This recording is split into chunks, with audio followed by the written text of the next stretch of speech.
ఇప్పుడు ఉంటే గవర్నమెంట్ కనుక అనుకూలంగా చెప్తారు.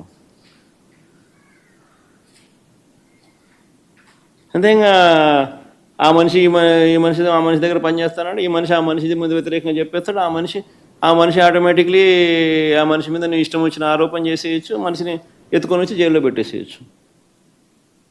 ఏంది ఇది? నిజంగా భాస్కర్కి జరిగిన పరిస్థితిని కానీ, లేకపోతే ఈ లిక్కర్ కేసులో జరుగుతూ ఉన్న దర్యాప్తు ప్రక్రియ కానీ, ఇవన్నీ కూడా చూస్తే నిజంగా సామాన్యుడు ఎవడు బతకలేడు. ఎవిడెన్సెస్ అనేటివి నువ్వు క్రియేట్ చేస్తూ ఉన్నావు, మ్యానుఫ్యాక్చర్ చేస్తూ ఉన్నావు. ఈ మాదిరిగా తప్పుడు సాంప్రదాయానికి నువ్వు నాంది పలుకుతే రేపు పొద్దున వ్యవస్థ బతుకుతుందా?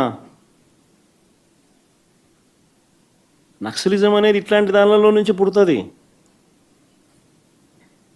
సామాన్యుడి మీద ఇట్లాంటి ఎవడన్నా ప్రదర్శిస్తేనే నక్సలిజం అనేది పుడుతుంది. నిజంగా రాష్ట్రాన్ని బిహార్ చేయడంలో ఎంతకన్నా గొప్ప లీడరు, గొప్ప నాయకుడు చంద్రబాబు నాయుడు కన్నా గొప్ప నాయకుడు ఎవడు ఉండడు. చివరికి ఆశ్చర్యం ఏం తెలుసా? భాస్కర్ని ఎందుకు టార్గెట్ అని అంటే చంద్రగిరి చంద్రబాబు గారు సొంత కాన్స్టిట్యున్సీ. భాస్కర్ అనే వ్యక్తి కూడా కాదు, చివరికి భాస్కర్తో పాటు భాస్కర్ కొడుకును కూడా. ఆ పిల్లడు మొన్ననే పాపం చదువులు అయిపోయి చేసుకొని లండన్ నుంచి మొన్న వచ్చినాడు, చిన్నపిల్లడు. ఆ పిల్లని కూడా దీంట్లోకి ఇరికిచ్చేసినారు. అంటే చంద్రగిరి కాన్స్టిట్యున్సీలో క్లీన్ ఉండాలా, ఆయన సొంత కాన్స్టిట్యున్సీ కాబట్టి. ఏంది ఇది? నాకు అర్థం కాదు. సొంత కాన్స్టిట్యున్సీలో గెలవలేని వ్యక్తి ఇక్కడ 17,000తో ఓడిపోతే,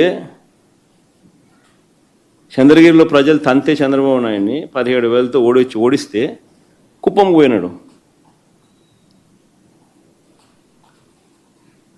ఇప్పుడు ఆ చంద్రగిరి లాంటి చోట రాజకీయాలు చేయడం కోసం భాస్కర్ కొడుకును ఇటు వాళ్ళందరినీ ఎలిమినేట్ చేయాలని చెప్పి, తప్పించేయాలని చెప్పి. ఏంది ఇది రాజకీయాలు? ఈ తప్పుడు కేసుల పరంపరలో ఇప్పటికే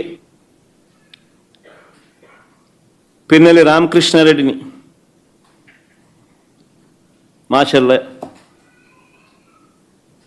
2009 ఎమ్మెల్యే, 2012 ఎమ్మెల్యే, 2014 ఎమ్మెల్యే,